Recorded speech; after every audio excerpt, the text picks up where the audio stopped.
Good afternoon and welcome once again to Match of the Day for two First Division matches. Our first look at newly promoted Watford, who played Coventry, and with Nottingham Forest against Arsenal, there's a chance to assess how far along the road to regaining former glories are Brian Clough and Terry Neal. With the game's image again being tarnished by 9 sendings off yesterday, PFA Secretary Gordon Taylor today suggests the possibility of an elite group of professional referees as a way of improving relations all round.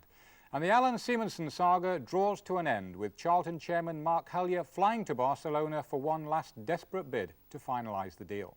We kick off today's action at the City Ground, Nottingham, where at this stage of the season both Forest and visitors Arsenal know the importance of the 3 points at stake and the effect an outright win can have in establishing a respectable and challenging place in the First Division table. Your commentator is Barry Davis. Tony Woodcock comes back to the ground which once was his home, so much a part of the Forest fire of the late 70s before moving on to try fame and fortune with Cologne. And among the opposition, Woodcock's partner up front when the European Cup was first won, Gary Birtles. Between them they accounted for 40 goals during that season. And Birtles has been showing something of that form after returning to Forest from a disappointing time at Manchester United. And he's one of the changes since we were here last. There's no Peter Taylor now on the bench, no Peter Shilton, no John McGovern. But like Birtles, Ian Bowyer has returned, and so to Brian Clough has Colin Todd. And Berkelin came from Utrecht, and Kenny Swain more recently on loan from Aston Villa. Woodcock, like Birtles, has scored 4 times this season, including a goal in Arsenal's last 2 games, both of which were won. And in the line-up today, a birthday boy, Graham Rix, who celebrates his 25th birthday, and John Hollins, for whom every day is a birthday in football, starting today his 701st league appearance. So a long way to go yet for Colin Todd, who today chalks up number 600. Brian Clough takes his place on an afternoon which seems suitable enough for being across the road at Trent Bridge. Bright sunshine. Both sides, incidentally, have named a forward a substitute, which is perhaps a sign of the times.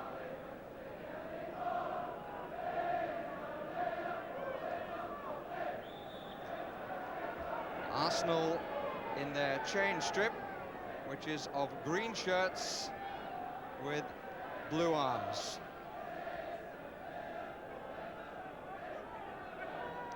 It's Kenny Sansom. First touch for Woodcock. Challenged by Proctor. Here's Colin Todd. And Gunn.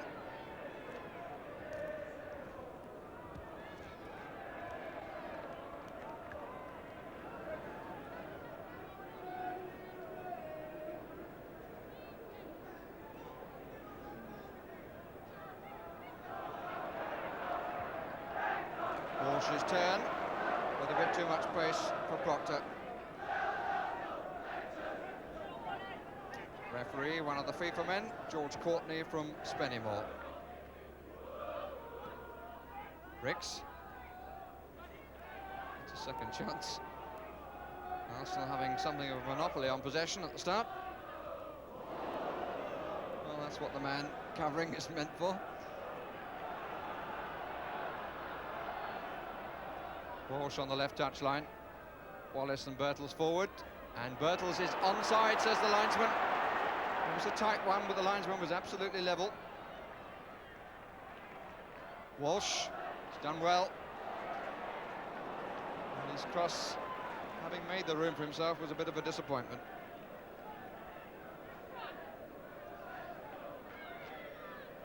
George Wood, the goalkeeper, and both goalkeepers wearing blue.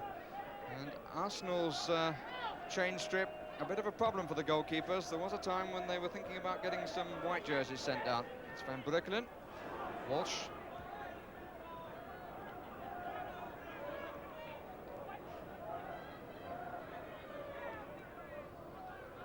Robertson. And the referee would like a word. And I think maybe he would like a name. Crowd looking into the sunshine. That's the name of Stuart Robson, goes into George Courtney's book.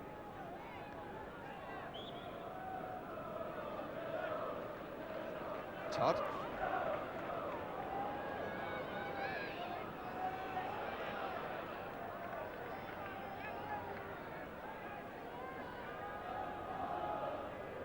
John Hollins missed last Saturday because of a groin strain.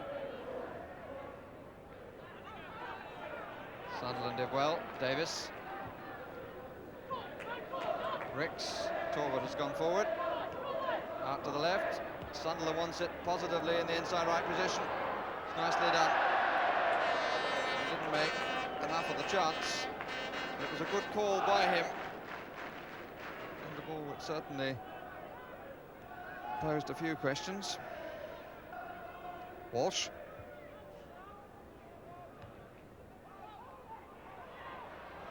Wallace.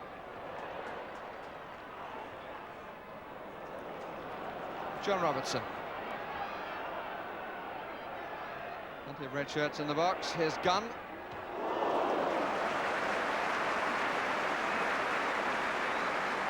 Well, he fired one, but got no ricochet.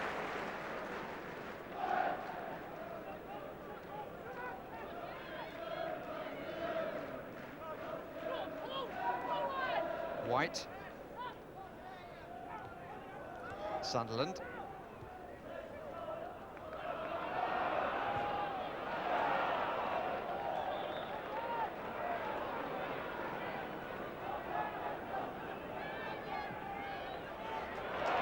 Offside.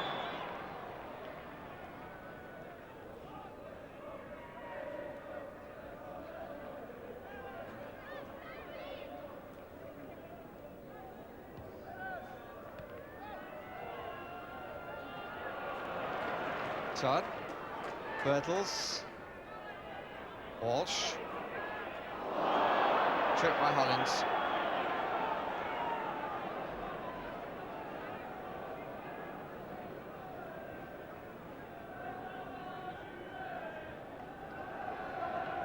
Walsh just made his debut at under 21 level for Scotland.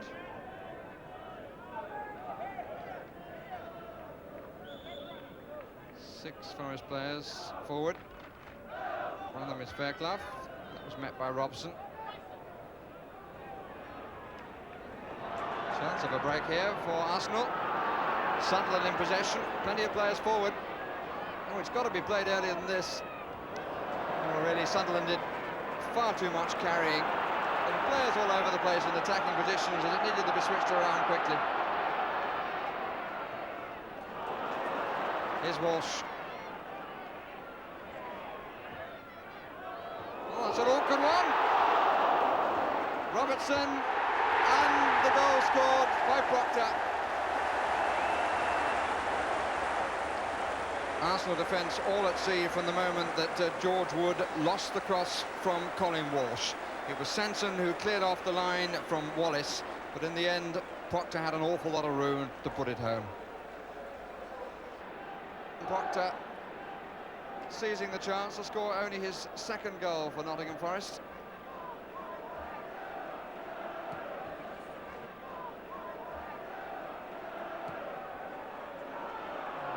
Goal was previously against Sunderland in September '81.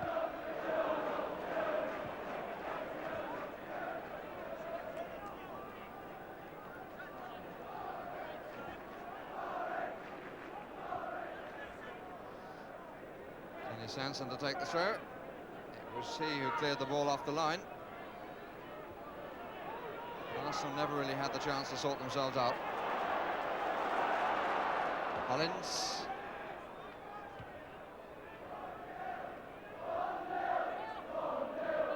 Ricks.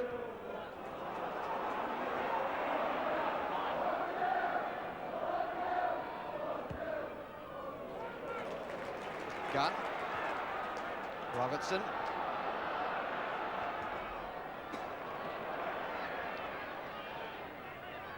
Birtles, O'Leary with him.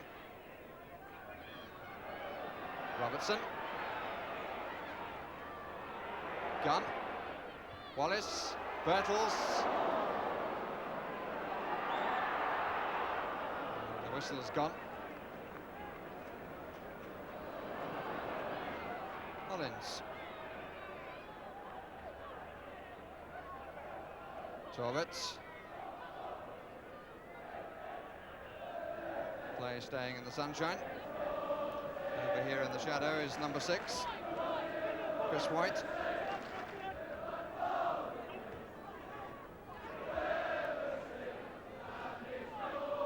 Davis. Man on the far side, and a good save. Robson, who was denied,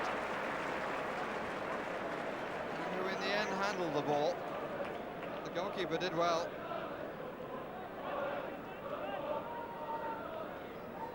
I think Stuart Robson will be a bit disappointed he didn't make more of that. The goalkeeper did well to parry, I suppose. Offside against Bertels.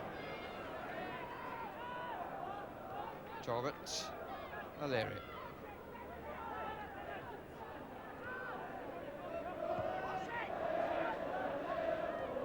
Davis.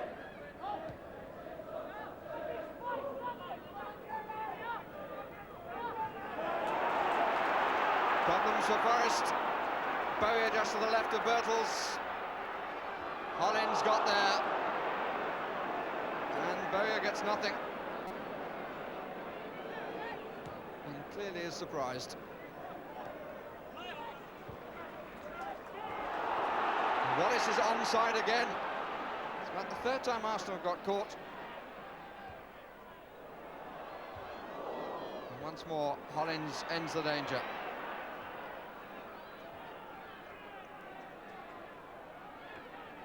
Sansom.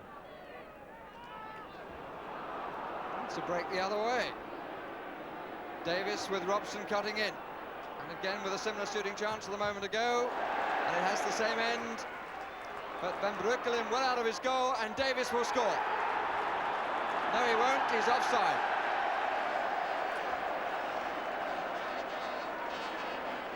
But Van Breukelen, having made a really good save initially to deny Stuart Robson, decided to stay out, was nowhere near his goal when Davis nodded in, but Davis was too near it and was offside. 15 minutes gone. 1 goal scored for Nottingham Forest by Proctor, and many a chance. Wallace even beat his own men. Swain. Bertels. Hollins sets a corner. Arsenal defensively just have not sorted themselves out, mentally at least, since conceding the goal.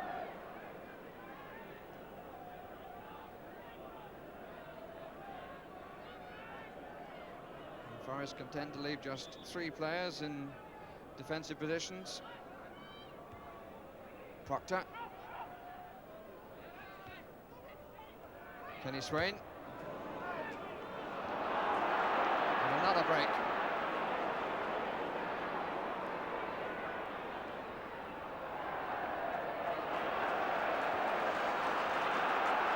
Robertson.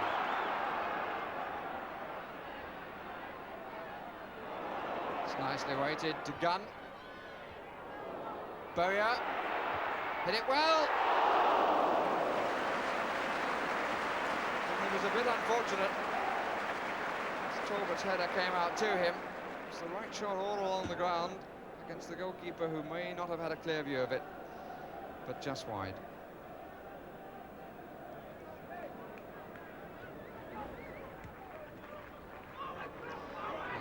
And Sunderland has not found any sort of touch.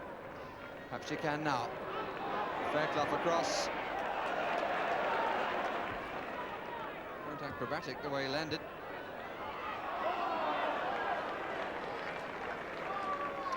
Forest throw.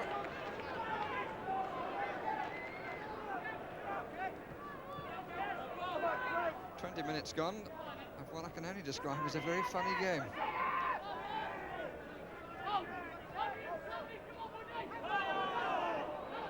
Sunderland. Ricks.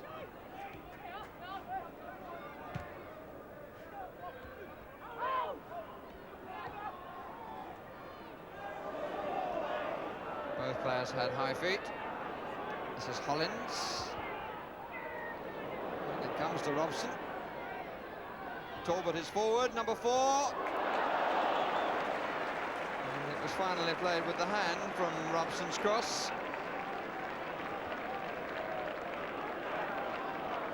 Talbot, who scored in both meetings of these sides last season, both of which Arsenal won. Robertson.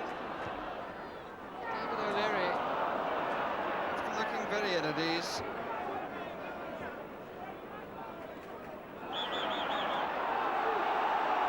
Foul by Bowyer, foot up. And Ronnie Fenton trying to get the referee's attention as we look at David O'Leary. Fenton did get the referee's attention. And it's Colin Walsh in need of some treatment.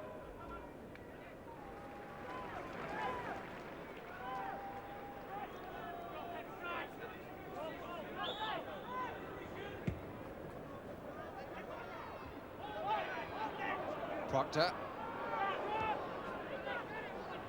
Birtles, nicely done, just couldn't get the second touch.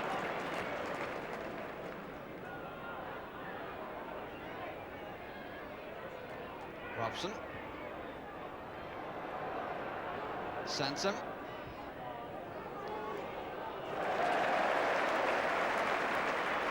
Some good running by Sansom, who started that, but his cross was well swallowed.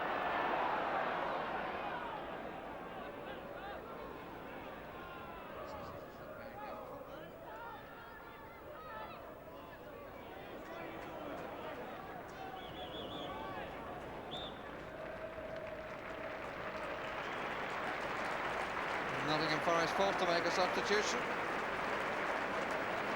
Colin Walsh, the player coming off.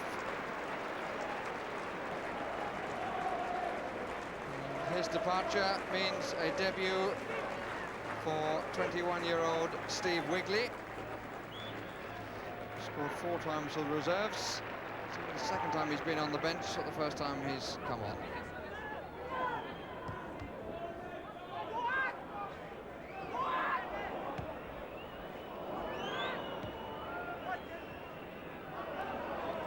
Sansom. Woodcock. Staked by Swain, which he covers, and well.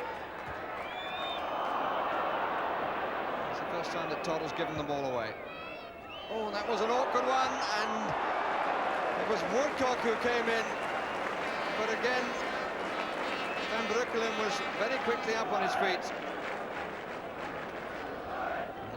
Steve Wigley, news of Colin Walsh, the man he's replaced, is that Walsh has pulled a hamstring. And no time for the corner. And we reach half-time with the goal by Mark Proctor in the 10th minute, dividing the teams.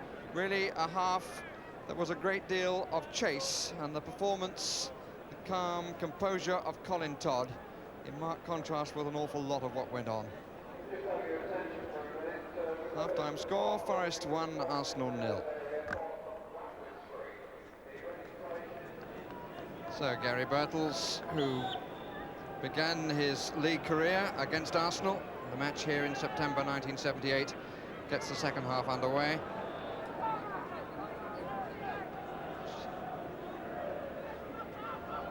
Here's Kenny Sansom. Wallace. Sunderland. Todd picking up where he left off. Robertson. Hollins.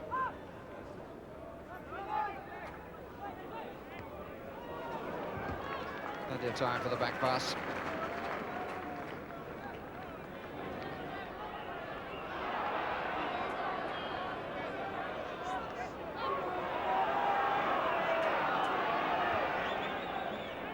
Sunderland.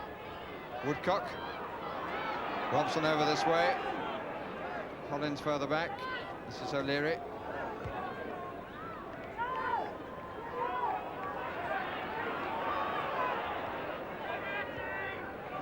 Good running and a nice touch from Ricks.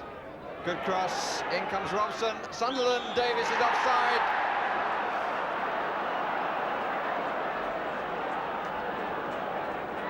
It's a really good play by Kenny Sansom. A lot of pace out to the left. He was very well found by Graham Ricks. Hit the cross in full stride. As Robson and Sunderland came in, Davis had gone forward and was clearly offside.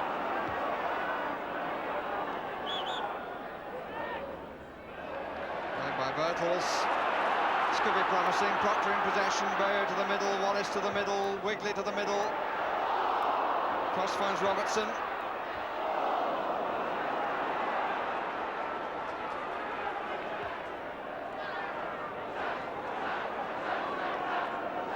Davis. Sunderland in a bit more space than he's been accustomed to. Woodcock is waiting for the cross.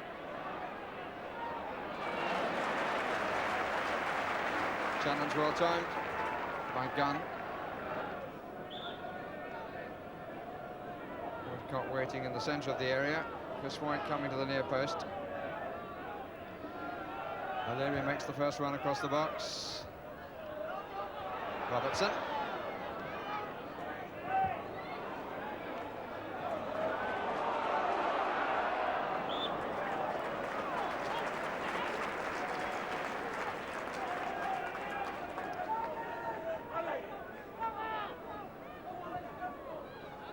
O'Leary.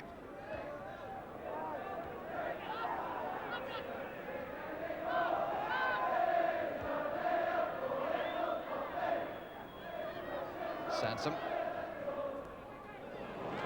Neatly done by Robson, but he's run into Todd.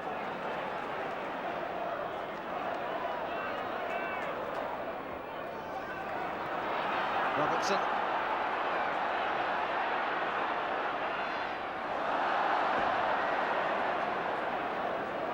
And the fall came on the hour.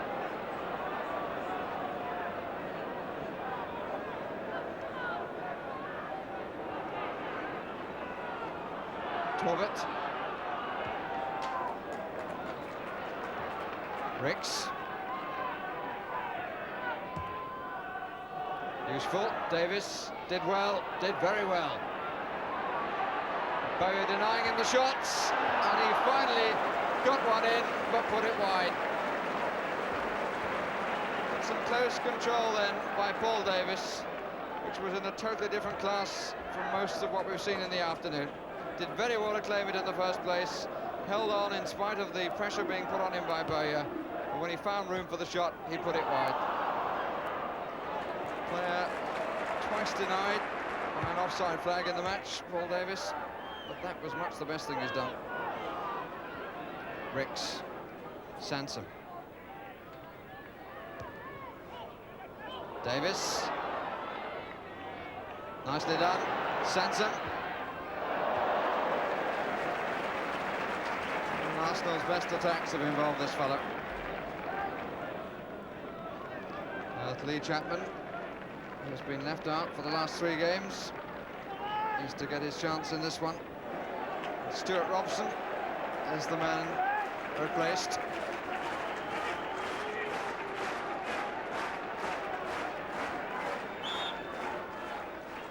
Chapman has 14 minutes to play.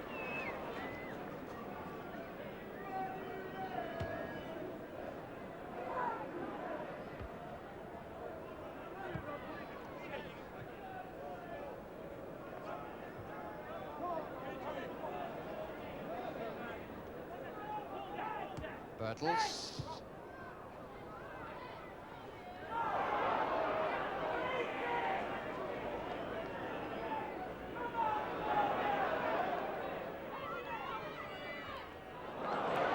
Birtles waiting on the 6-yard line. Wigley run into trouble.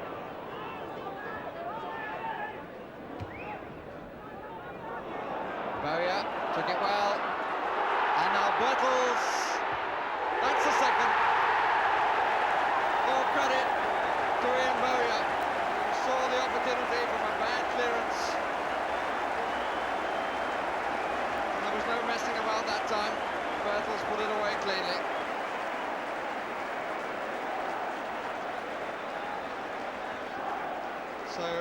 8 minutes left. Nottingham Forest surely make sure of the 3 points.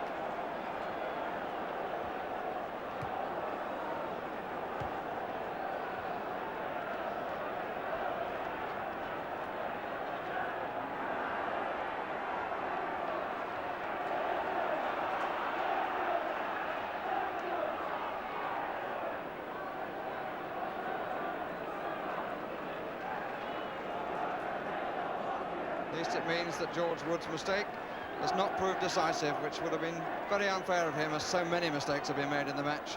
The goalkeepers, of course, are not allowed them. Proctor. Swain. Wallace. Swain. Bertels. Robertson. Trying to curl it. It's a corner.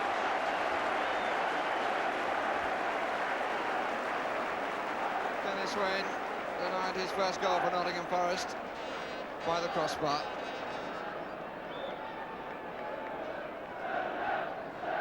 Wigley. Oh, it wasn't a good return. Proctor has the room now. Bertels. Wallace! That's a good goal.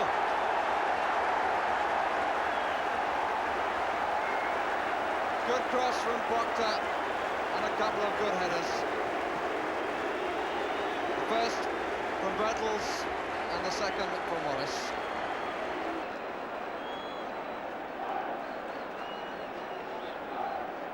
Two goals in the space of 3 minutes. And Nottingham Forest have a 3-0 lead.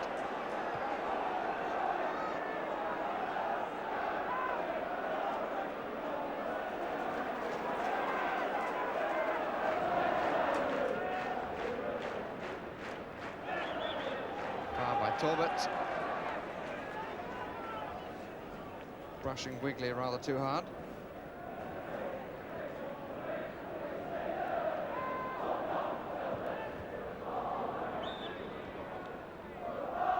Flag up for offside against Bertels.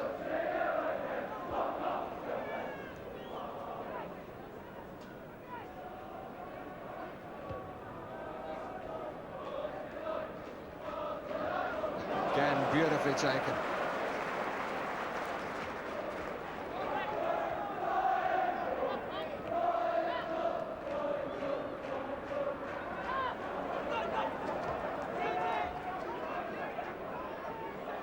That might be going Dutch, it does.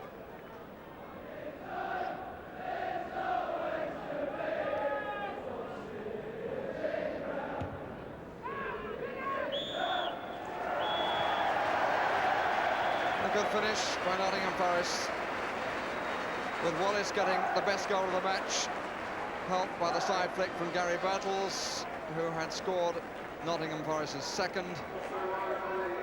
That, though, was the result of a poor defensive clearance, and the first goal by Proctor in the 10th minute came from a slip by George Wood. But a final score of Nottingham Forest 3, Arsenal 0. But when it's all over, this is the man whose performance I will remember. Colin Todd, as good as ever on his 600th appearance. If you're good enough, you're young enough, as Colin Todd, John Hollins, Jimmy Dickinson, Terry Payne, John Trollope and Sir Stanley have proved through the years. Well, for our second game, we visit Vicarage Road, the home of Watford, for their match against Coventry City. On the field under Graham Taylor, they perform sensationally to win a First Division place. But equally admirably, they've managed to create a warm family atmosphere at the ground, which yesterday I enjoyed along with your commentator, John Motson. He was only on the field for 9 minutes, but Luther Blissett's appearance for England against West Germany means he's the first player in the club's 91-year history to win a full England cap while playing for Watford. And 4 changes in the Watford team after 3 league games without a win is not as radical as it may seem. The return at number 2 of Pat Rice, at number 9 of Jerry Armstrong and at number 10 of Jan Lomond means today's team differs in only 1 position from the side which went top of Division 1 last month. That's at centre-back, where manager Graham Taylor leaves out Ian Bolton for the first time since both arrived here in 1977 and gives Steve Sims his first league match of the season after injury. Sims' last appearance in Division 1 was as a Leicester player.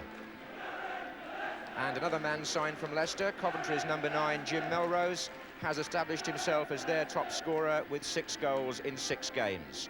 Coventry are unchanged, but should soon have Mark Hateley back. He's missed 8 matches with a foot injury. Dave Sexton delighted with the success of the England under-21 team under his control when they beat West Germany in the European final. Referee David Axel of Southend on a sunny afternoon here at Vicarage Road after plenty of rain during the week.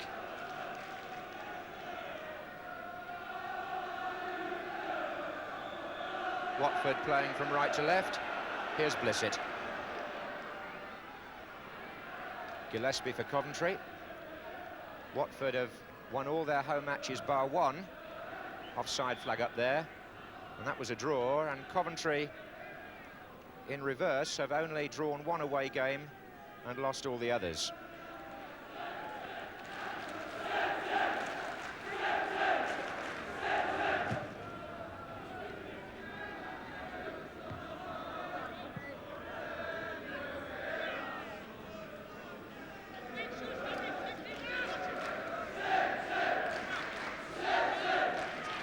Gary Thompson came out to Jacobs.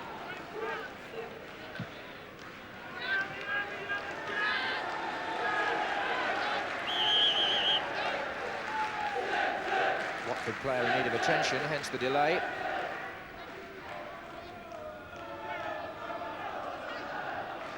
Jan Lohman, who's come back into the side today.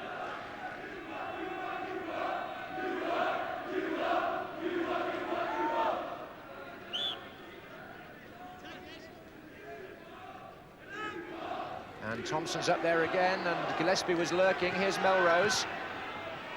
That's very awkward indeed, and quite what Pat Rice was doing for a moment there. Seemed a little bit in doubt. He certainly wanted to hang on to the ball and make sure of the clearance. In the end, he got away with it.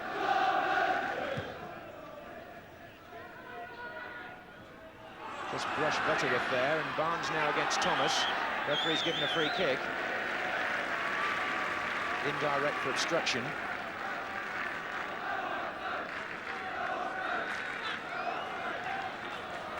Sims has gone forward to support Armstrong.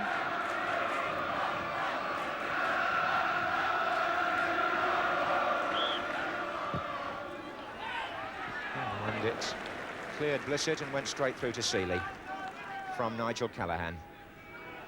Chance of a break on Coventry's left, but Hunt was taken out by Les Taylor, who's got Callaghan to the right.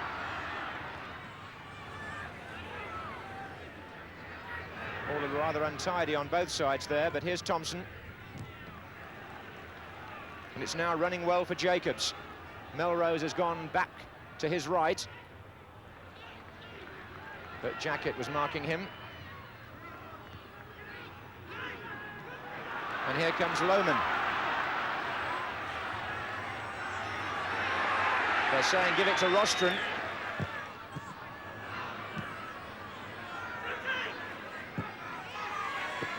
Oh, a miscue by Dyson there, but Jackett gets it back for Watford. Linesman is flagging for a foul by Armstrong on Roberts.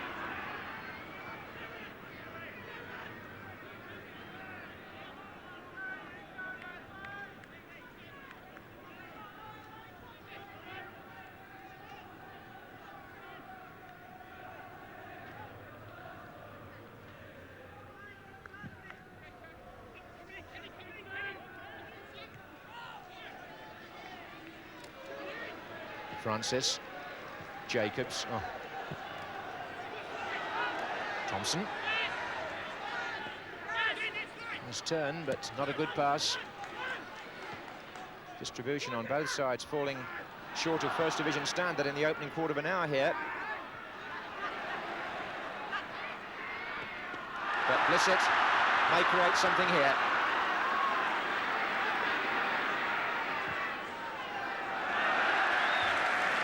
Corner.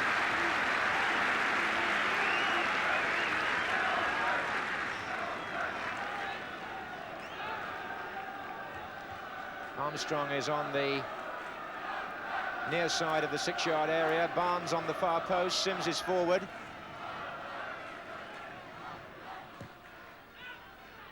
And Blissett gets a flick on. Taylor tries to get it back. Dyson out as far as Jacket. What an intelligent ball that was to Callahan.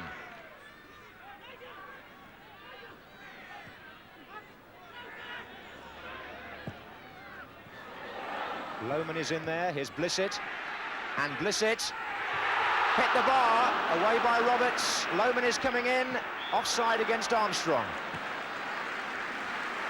A calculated effort by Luther Blissett there, where some would have swung wildly. He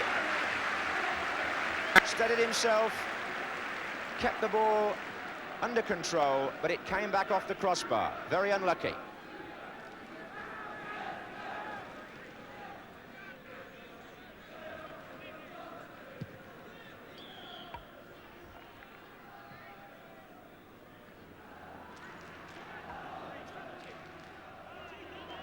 Again, 7 yellow shirts pressed well forward as Jacket takes the kick.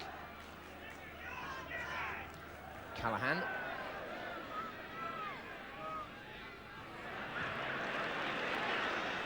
It's too long for Barnes, who retrieves.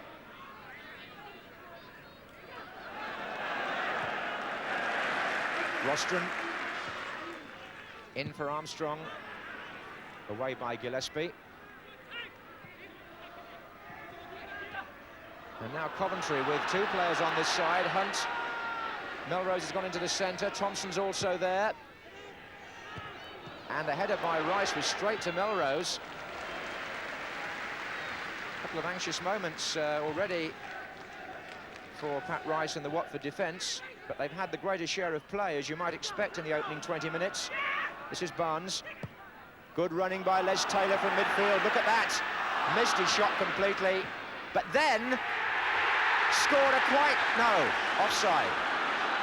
I was going to say scored a quite brilliant goal, but there was another Watford player hovering in an offside position, I fancy, and Les Taylor's effort does not count. Strange how he missed his kick completely, then regained his composure, put the ball in with a lovely chip curling into the far side, but the flag was up and the goal does not stand.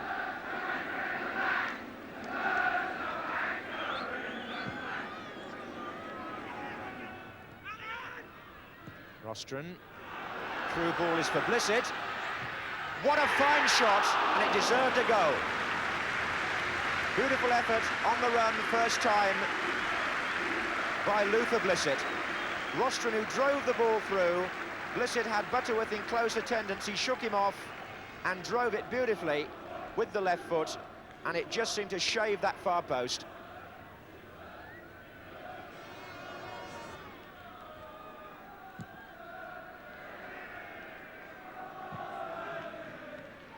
Oh, good skill from Gary Thompson. Melrose pulling away to the far side, coming in now.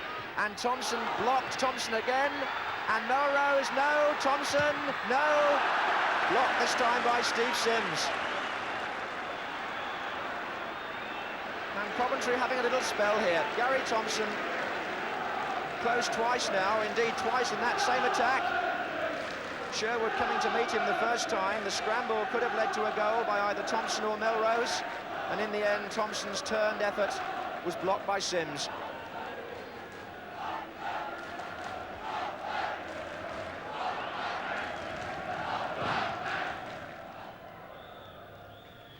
So on a ground where Watford have scored 17 goals in First Division matches already this season, they failed to score in the first half here.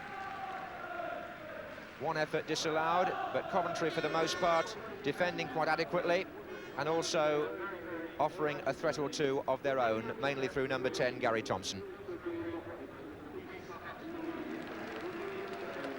Those Watford Hornets are made by one of the club's keen supporters. In fact, Mrs. Rickett is standing at the back behind her sons Gavin and Giles, and it's nice to see Watford looking after disabled supporters in that way. Typical of the directors here that they arrange that special enclosure for young fans such as those. The two clubs last met 2 seasons ago in the Football League Cup, when Coventry drew here 2-2 and then won the replay at Highfield Road 5-0. That was in the quarter-final that year. And they're holding their own here again this afternoon up to now, despite the fact that Blissett hit the bar and shaved the post in the first half for Watford.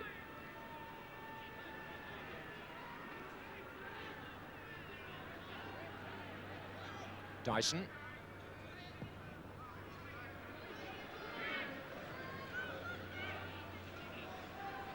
Rostron.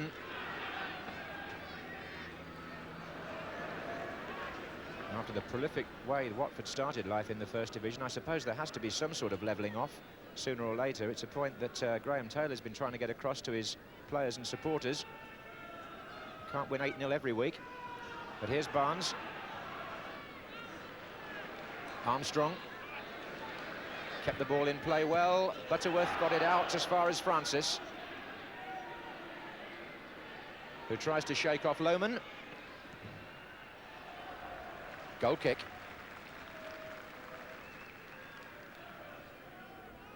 Perhaps the Watford fans might recall that it's several months since their team failed to score in a home game. You've got to go back to last March when Cambridge forced a 0-0 draw here at Vicarage Road. The fans have seen plenty of goals since then. And it's a reverse of what's been happening in recent weeks for Watford. This time, Ross Jenkins is the man coming on. And Jerry Armstrong, voted the best British player in the World Cup, is the man going off.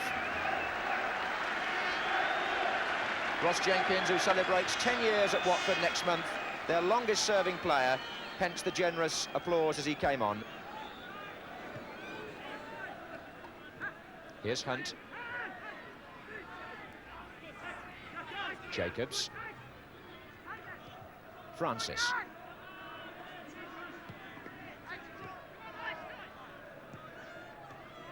This is Hunt again. Oh, Melrose, a lovely... brought down by Jackett. Now, that was a foul 20 yards from goal. Melrose had turned his man. Whether you'd call it a goal-scoring opportunity is open to debate. David Axel, the referee, talks to Kenny Jackett.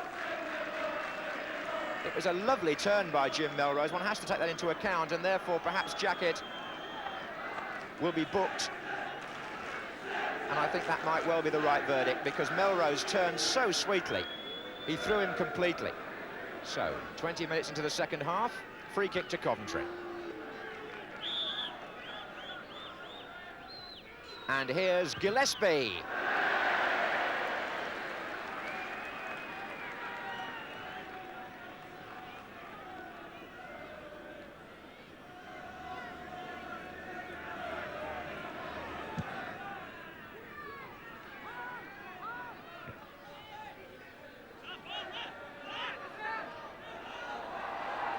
It's a Watford throw. I think the crowd would have insisted on that anyway.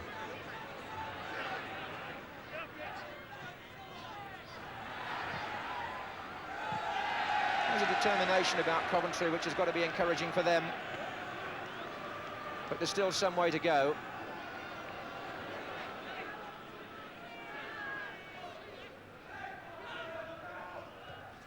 Oh, that was awkward. Came out to Rostron, there's a chance in there, and goodness me, Jenkins from almost underneath the crossbar. Danny Thomas gets a pat on the head from Seeley for intervening, but either Blissett or Jenkins seemed likely to score there.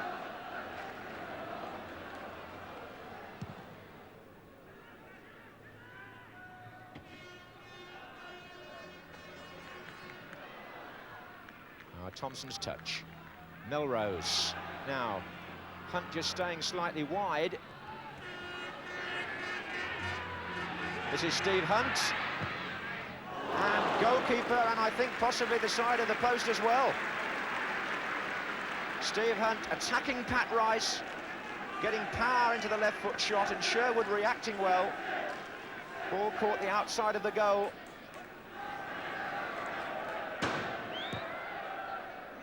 And in comes Gillespie, but that's an easy one for Sherwood.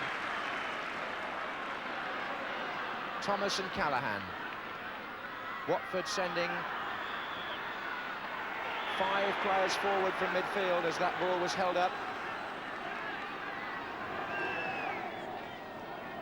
Well, Dave Sexton's team looking as though they're going to take a hard-earned point here.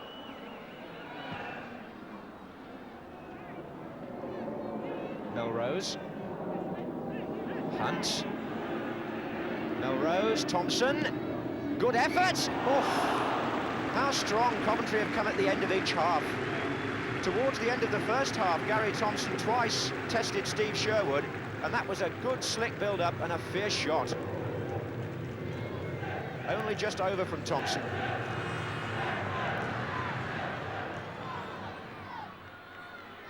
Header was by Butterworth, but there's no last chance because Watford have failed to score in a home match for the first time since last March.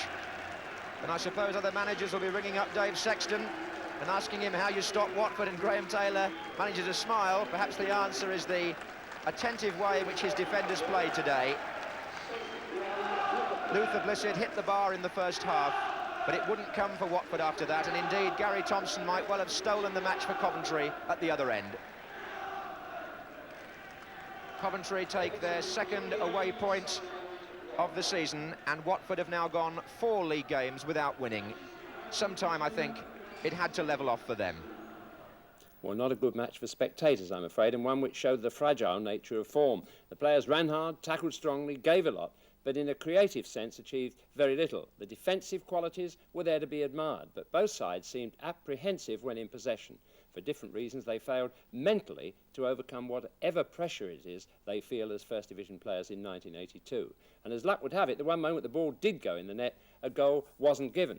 And it gives us a chance to admire first the top and bottom of the skill ladder. John Barnes' fine ball here into space is picked up by Les Taylor, and as his manager Graham said, he showed us first of all the skill of a park player when he missed that ball, and within a second the skill of world-class value that completely deceives Les Seeley there. But it wasn't given, and it just a chance for us also to look at the offside position there. As we stop the action here when he comes to kick it with his right foot finally, we see Ian Callaghan in an onside position on the right-hand side of the picture, arrowed. Nigel Callaghan, I got Ian in there, I hope you'll forgive me for that. But although referees and linesmen have been asked to make certain a player is interfering with play in an offside position before disallowing a goal, it is still the judgment of the referee and the linesman in that position that finally counts. So the otherwise sunny afternoon ended without a goal, a disappointed Watford team, a not unhappy Coventry party, but John Motson took up the subject of the quality of the afternoon's entertainment with the two chairmen concerned. Well, towards the end of that game, the two managers on the benches looked decidedly worried, but the two chairmen strike me as being in slightly lighter mood. Well, what can you say after a game like that, you know? I wasn't in a lighter mood during the game. I was a bit, had to keep my eyelids open. But, you know, we get spoiled a bit down here. Teams are getting wise to us now, and they're coming in defending. I thought Coventry defended very well today. Oh, very good. And I thought they were going to nick it at the end, actually. I thought they wasted a very good chance. The ball had been given to Steve Hunt instead of someone. I don't know who it was who had a shot. I think they would have nicked it, but... You're talking about the game. I know. I'm talking about the game, but yeah. You know, I've been spoiled. We've been spoiled down here for the goals and everything, and I think Coventry did very well. It's charming to meet a chairman, you know, with such an understanding of the tactics of the game. I mean, most of them don't know what it's about, but I mean, Elton does understand because he plays regularly himself. Oh, regularly. And once every 3 years. But we were disappointed. I mean, as chairman, we were disappointed because we didn't enjoy the game that much, to be fair. I mean, I've got my other hat on now. Your other hat, sorry. You haven't got my other hat. No, I've got his hat. But you know, it's advertising Luton, the Hatters and all that, which I know is your second love. But basically, we did feel disappointed that we hadn't entertained the viewers. I mean, it's nothing to do with us, as you'll realise. It's the first 0-0 draw down here for a long time. Usually we expect Cambridge, you know, those sort of games. It's, as I say, you tend to get spoiled, the public tends to get spoiled, because, you know, goals, and sometimes they don't come.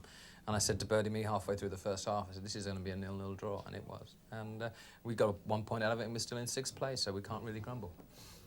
And we got 1 point out of it, and we're still in place, and we can grumble. There we go. On a serious note for a minute, though, I mean, there is this mood now, obviously, to improve the entertainment side of the game. I mean, we've got a committee appointed and so on and so on. I mean, do you see that game as one that has just got to happen inevitably from time to time, or would you perhaps expect your teams to do something about a 0-0 draw, if you follow me? I think those sort of things are bound to happen. I don't think you can score goals on cue every match, and I think those sort of results are going to happen. I honestly do.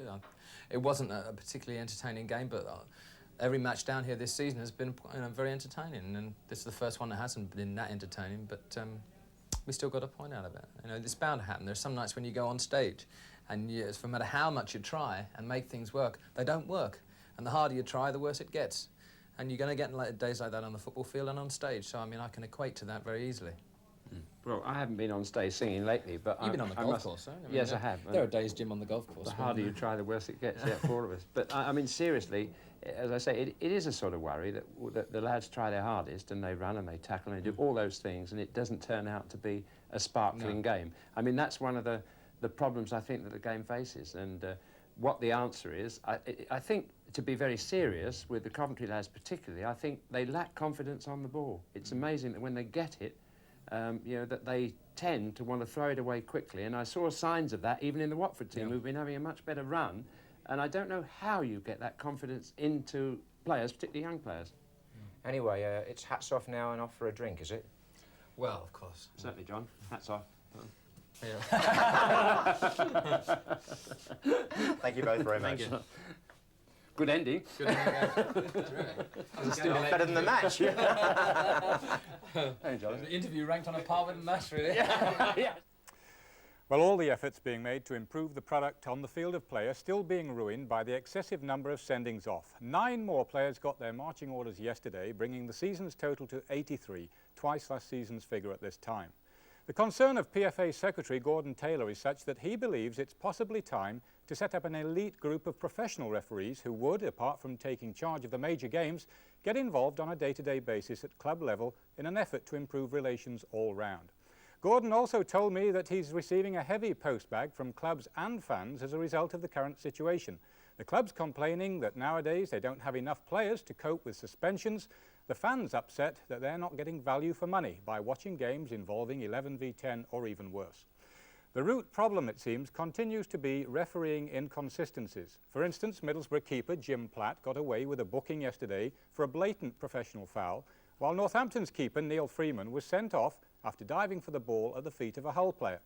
It was the second time Freeman has been sent off this season, and after recently passing exams for the police force, he told me this afternoon, "I will almost certainly pack the game in. It's a waste of time. I can't do the job the way I want to, and as a keeper you have to be brave and dive at feet." I must say I sympathise with Neil, and bearing in mind my own style of diving at feet when I played, I'd have been off every week. There's an understandable air of depression at Charlton today. Alan Seamanson, who was due to make his debut at Chelsea yesterday, is disgusted at the attitude of his old club Barcelona in stalling for time, clearly in an effort to retain his services. This programme could easily become a collector's item. And Charlton chairman Mark Hullier today flew to Spain in a last desperate bid to get Barcelona to honour the agreements made between the two clubs. A meeting between the Barcelona president and Mr Hullier is taking place at this moment. Another saga involves the future of 3rd Division Reading, put up for sale a week or two ago. No definite decisions have yet been made on the club's future, although it seems likely that Roger Smee, a successful local businessman and former player at the club, will be a key figure. So far he's kept a low profile on any involvement with the club he loves. On the transfer front, Wrexham's Joey Jones will sign for Chelsea tomorrow, subject to passing a medical, the fee around £40,000. Manchester United's Ashley Grimes is a target for Stoke City manager Richie Barker. Liverpool's Craig Johnston interests Sunderland and West Bromwich Albion, although Albion manager Ron Wiley wants to see Johnston in action. And Notts County team manager Howard Wilkinson confirmed today that he has been approached by England manager Bobby Robson with a view to a full-time post at the FA. Howard also added that he would be reluctant to leave Notts County whilst they were in a poor position in the First Division. They're 3rd from bottom at present. Time for some more action now, and a real thriller of a game from Scotland. Yesterday's Premier Division match between Rangers and Hibernian. McClelland, excellent pass. Redford, that's the chip, and it's behind the players though. There's McClelland going for it again. Redford trying to jink his way forward. There's McDonald, and Johnston's done it. 1-0. Well, Johnson is always sharp in that kind of situation. He was looking at the ball and the goal, and got in behind it. But that goes loose. There's a wonderful chance for Owen. That's a great save. And there's the equaliser now by Murray. One each. 17 minutes of the game gone.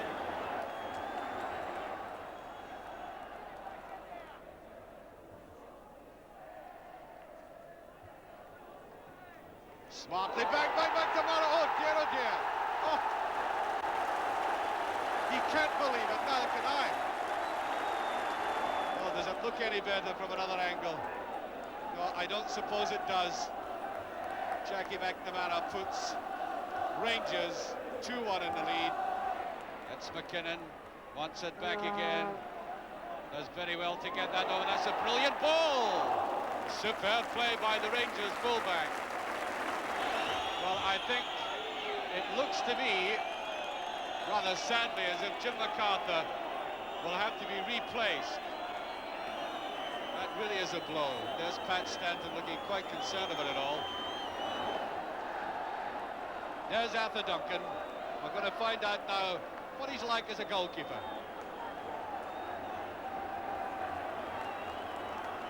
Jim MacArthur, off he goes, obviously still suffering.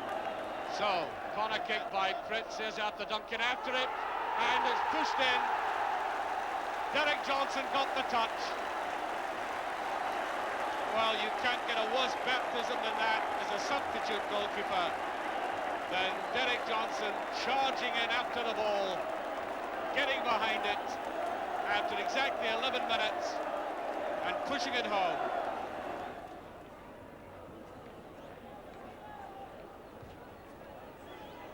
Well, this is a good-looking ball. Murray's in after it. And he's done it, he put it away. 3-2 right on the final whistle. Gary Murray scores his second goal. He really took that ball very well, pushed through to him. He was under pressure. He kept his head as the Rangers defence went back and then swept it in sweetly.